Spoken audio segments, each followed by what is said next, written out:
नमस्कार, मैं पंडित मनीष अवस्थी, ज्योतिषाचार्य। आप सभी का अपने इस ज्योतिष के चैनल पर स्वागत करता हूं और अभिनंदन करता हूं। देखिए, आज के इस वीडियो में हम उन योगों पर विचार करेंगे जो योग आपको समाज में एक अच्छा सामाजिक जीवन, एक अच्छा सामाजिक स्तर दिलाने वाले होते हैं। समाज में आपकी मान प्रतिष्ठा होती है, लोगों का दृष्टिकोण आपके लिए सकारात्मक होता है, आपके प्रति जो चिंतन है लोगों का वह पॉजिटिव होगा, अच्छा दृष्टिकोण होगा कि यह व्यक्ति अच्छा है। अच्छी सोच समझ होती है लोगों की। जिनकी जनपत्रिका में इस प्रकार के योग पढ़े हों जो मैं बताऊंगा, कोई एक योग हो तो आपका सामाजिक जीवन, आपका व्यक्तिगत जीवन अच्छा होता है, समाज में अच्छा स्तर होता है ऐसे व्यक्ति का, अच्छी सोच होती है ऐसे व्यक्ति के प्रति लोगों के मन में।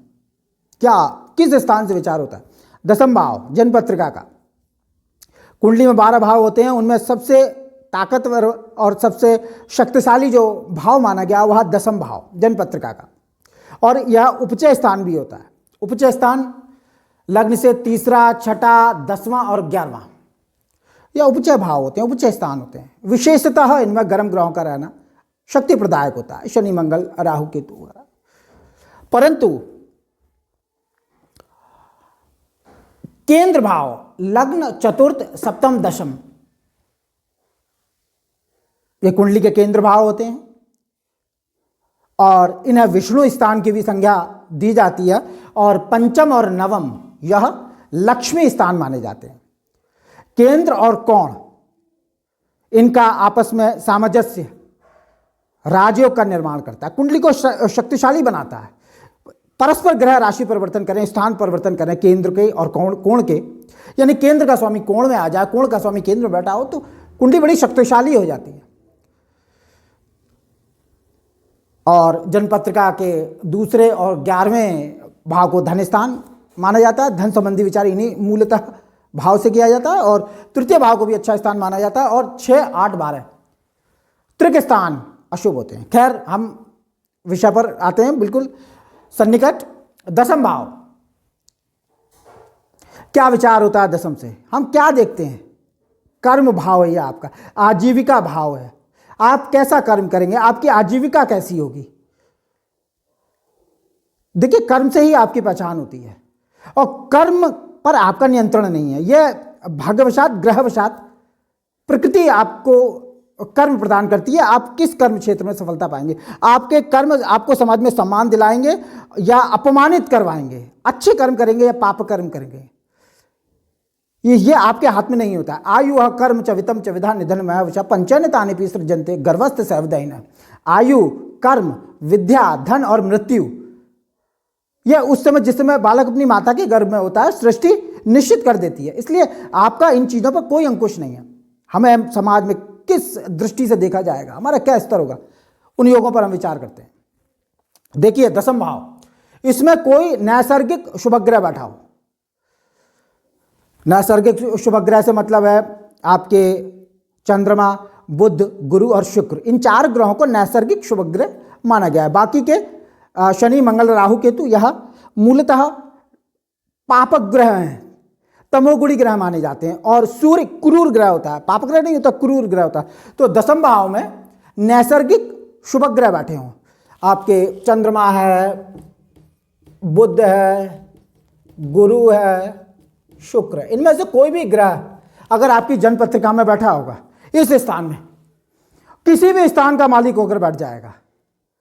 और विशेषता केंद्र या कोण का मालिक होकर दशम में आकर बैठ जाए, कोई भी लग्न हो, तो निश्चित रूप से आपका सामाजिक जीवन बहुत सम्मानजनक होगा। आपकी आजीविका अच्छी होगी, अच्छे स्रोतों से धन का अर्जन करेंगे, समाज में मान और प्रतिष्ठा प्राप्त करेंगे, अच्छा जीवन होगा। बहुत शक्तिशाली स्थान होता है ये। केंद्र स्थानों में सबसे शक्तिशाली दसम भाव होता है। एक भी शुभ ग्रह अगर इसमें अच्छा होकर बैठ जाए, यानी बली होकर बैठे, नीच राशि का नहीं होना चाहिए, निश्चित रूप से समाज में आपका मान होगा, सम्मान होगा, आपको अच्छी आजीविका मिलेगी। भाग्यवशात लोगों का दृष्टिकोण सम्मानजनक होगा। नैसर्गिक शुभ ग्रह अच्छी स्थिति में होकर बैठा हो, चंद्रमा, बुध, गुरु, शुक्र। सूर्य अगर दशम में आएगा दिग्बल को प्राप्त होता है। क्रूर ग्रह, परंतु निश्चित रूप से सरकारी नौकरी का योग बनता है और व्यक्ति समाज में और राज्य पक्ष में मान प्रतिष्ठा पाता है। सूर्य यह सब और सम्मान के कारक ग्रह हैं, पापक ग्रह नहीं है, क्रूर ग्रह, सात्विक ग्रह है। तो कोई शुभ ग्रह बैठा हो चंद्र बुध गुरु शुक्र में, या सूर्य आके बैठ जाए, निश्चित रूप से आपका जीवन अच्छा होगा, लोगों का दृष्टिकोण अच्छा होगा। एक योग। दूसरा योग यह है कि जो दसम भाव में जो राशि पड़ी है, कोई भी लग्न हो, वैसे तो मैंने कर्क लग्न लिया है, आपकी कोई भी लग्न हो, दशमेश यानी दसम में जो राशि पड़ी है उसको दशमेश कहते हैं, कर्मेश कहते हैं, राजेश कहते हैं। वह केंद्र या कोण में बैठा हो, जैसे यहां दशमेश मंगल हुआ कर्क लग्न में, तो वो केंद्र में आ जाए या कोण में आ जाए, पंचम आ जाए या नवम आ जाए,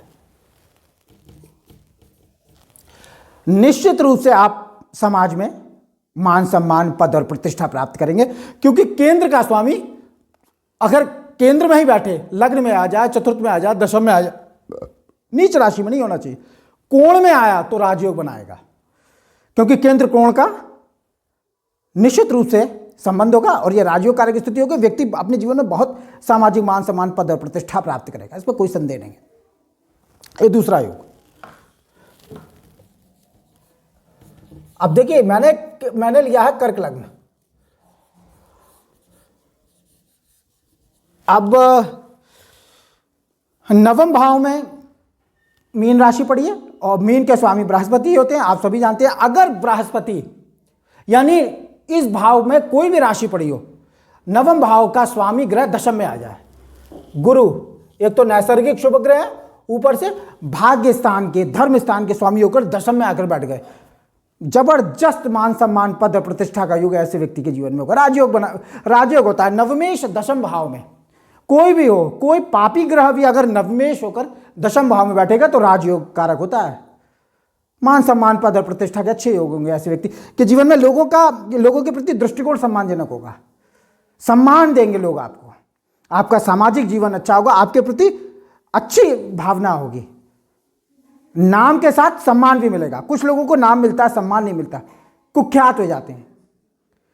नाम तो होता है, सम्मान का भाव नहीं होता। परंतु अगर नवमेश दसम भाव में हो या दसम भाव में कोई नैसर्गिक शुभ ग्रह बैठा हो तो नाम भी मिलेगा और सम्मान भी मिलेगा, ये योग।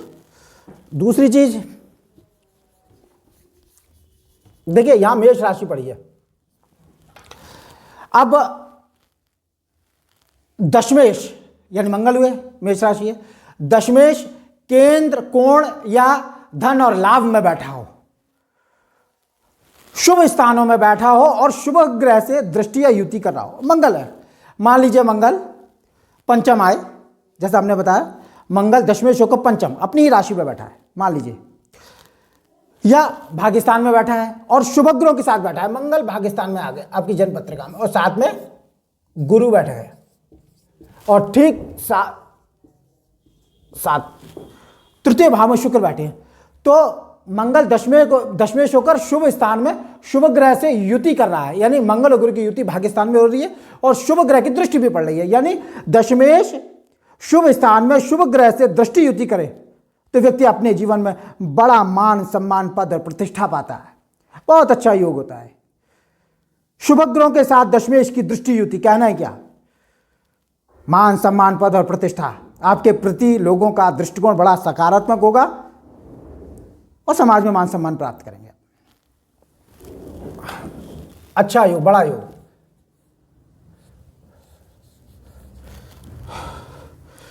अब ये देखिए, यहां तो मान लीजिए मेष राशि पड़ी है, कोई और लग्न हो और दशमेश शुभ ग्रह हो, यहां तो मंगल है। वैसे तो पाराशर ज्योतिष के हिसाब से दशमेश पंचमेश नैसर्गिक पाप ग्रह भी हो तो शुभत्व प्रदान करता है, परंतु जो योग मैंने निकाले हैं उसमें अगर यहां पर नैसर्गिक शुभ ग्रह दशमेश हो, मान लीजिए यहां वृषभ राशि पड़ी है, वृष मिथुन कर्क सिंह, सिंह लग्न है, सिंह लग्न है, यहां दशमेश शुक्र हुए तो दशमेश स्वयं शुभग्रह है, नैसर्गिक शुभग्रह है, और शुभ स्थानों में शुभ ग्रहों से दृष्टि युति करे और बढ़िया योग बनता है। तो दशमेश स्वयं शुभग्रह होकर शुभ स्थानों में यानी केंद्र में, कोण में, धन में, लाभ में शुभ ग्रहों के साथ बैठा हो तो और अच्छा योग बना देता है। परंतु कर्क लग्न में मंगल दशमेश और पंचमेश का योग कारक होता है। परंतु इतना ध्यान रहे, दशमेश अगर नैसर्गिक शुभग्रह है और शुभ ग्रहों से दृष्टि युति करेगा तो निश्चित रूप से अच्छा फल प्रदान करेगा। और लेकिन अगर दशमेश नैसर्गिक पापक ग्रह है तो ये फिर भी कहीं ना कहीं नैसर्गिक पाप ग्रह अपना जो नैसर्गिक स्वभाव है वो नहीं छोड़ते हैं। इसलिए शास्त्रों में बताया गया है कि दशमेश स्वयं शुभ ग्रह हो और शुभ स्थान में शुभ ग्रह से दृष्टि युति करे तो बहुत मान सम्मान, पद और प्रतिष्ठा ऐसे व्यक्ति की होती है। परंतु अगर दशमेश नैसर्गिक पापक ग्रह भी है और शुभ स्थान में शुभ ग्रहों से दृष्टि युति करे तो भी मान सम्मान, पद और प्रतिष्ठा प्राप्त होती है, लेकिन उस योग के उत्तरोत्तर थोड़ी कम मिलेगी जिस योग में दशमेश स्वयं शुभ ग्रह हो। कहने का मतलब सिर्फ इतना। तो यह एक योग। देखिए दशम भाव में कोई ग्रह, कोई भी ग्रह अगर शुभ ग्रह अपनी राशि का, उच्च राशि का होकर बैठा हो तो व्यक्ति की बड़ी सामाजिक स्थिति होती है, अच्छी मान प्रतिष्ठा होती है, समाज में बड़े मान सम्मान से उसका जीवन यापन होता है। कोई भी ग्रह, जैसे मंगल, यहां सूर्य आ जाए उच्च के हुए, मंगल आ जाए स्वक्षेत्र में होंगे, तो ये दोनों ही ग्रह दशम भाव में दिग्बल को प्राप्त होते हैं। अच्छा स्थान होगा ऐसे व्यक्ति का। दशम में कोई ग्रह उच्च का हो या स्वक्षेत्र में बैठा हो, कोई भी ग्रह हो, पाप ग्रह भी हो तो कोई बात नहीं, सामाजिक मान सम्मान, पद प्रतिष्ठा अच्छी होती है। परंतु क्रूर ग्रह अगर दशम भाव में उच्च का होगा तो कहीं ना कहीं उसके कर्मों में क्रूरता जरूर होगी। इस बात को हृदयंगम कर लेना चाहिए। हाँ, बिल्कुल निश्चित है। शुभ ग्रह अगर दशम स्थान में उच्च का होकर बैठेगा, कोई किसी लग्न में, मान लीजिए यहां पर 2 नंबर लिखा हुआ है, मिथुन लग्न है, सिंह लग्न है, 2 नंबर लिखा है और यहां पर चंद्रमा आ जाए तो नैसर्गिक शुभ ग्रह वृषभ राशि में उच्च के होते हैं, बहुत बहुत मान सम्मान, पद प्रतिष्ठा प्राप्त होगी। और अगर शुक्ल पक्ष का चंद्रमा हुआ, पक्षबल भी हुआ तो ऐसा व्यक्ति मंत्री आदि पदों को सुशोभित करता है, समाज में बड़ा अच्छा अधिकार प्राप्त होता है, लोगों को आदेश देने का अधिकार मिलता है ऐसे व्यक्ति को। तो यह योग बड़ा योग है। तो दशम भाव में नैसर्गिक शुभ ग्रह बैठा हो उच्च स्थिति में, अपनी राशि का अच्छा योग होता है। परंतु कोई भी ग्रह दशम में उच्च स्थिति में आएगा, उच्च राशि पर स्वक्षेत्र में आएगा तो सामाजिक मान सम्मान अच्छा होता है। और दशम भाव शुभ कर्तृ योग में हो, यानी जैसे ये हम इसको फिर कर्क लग्न में लेकर आते हैं, यहां पर गुरु है, यहां पर शुक्र, दशम भाव शुभ कर्तृ यानी उसके दोनों अगल बगल स्थानों में शुभ ग्रह बैठ जाए, दशम भाव शुभ कर्तृ में आएगा तो निश्चित रूप से ऐसा व्यक्ति मान सम्मान, पद प्रतिष्ठा प्राप्त करेगा। और साथ में दशमेश, जैसे दशमेश मंगल है, यहां पर मान लीजिए बुध है और यहां पर चंद्रमा है, यानी दशम भाव शुभ ग्रहों के बीच में है और दशमेश मंगल शुभ ग्रहों के बीच में है। दशम भाव दशमेश दोनों शुभ कर्तृ योग में हो तो निश्चित रूप से समाज में मान सम्मान, पद प्रतिष्ठा बहुत प्राप्त होती है।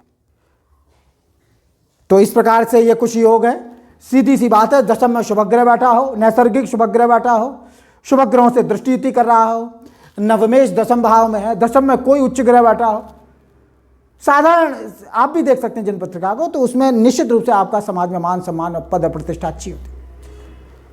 तो वीडियो को ज़्यादा लंबा न करते हुए मैं अपने वीडियो को यहीं विश्राम देता हूं। तो इन योगों में से अगर एक भी योग पढ़ा होगा तो आप जीवन में अच्छा, आपकी उन्नति होगी, तरक्की होगी, क्योंकि दशम भाव से राज, व्यापार, मान, प्रतिष्ठा, यश, कीर्ति, उद्योग धंधे, राज्य पक्ष में उच्चाधिकार, इन सभी की प्राप्ति सहजता से होती है। खैर ज़्यादा विस्तार में नहीं जाऊंगा, वीडियो लंबा हो रहा है, मैं अपनी बात को यहीं समाप्त करता हूं। मेरा वीडियो अच्छा लगे इसे लाइक करें, शेयर करें, सब्सक्राइब करें, और किसी को अपनी जनपत्रिका दिखानी हो तो नंबर डिस्क्रिप्शन में है। नमस्कार।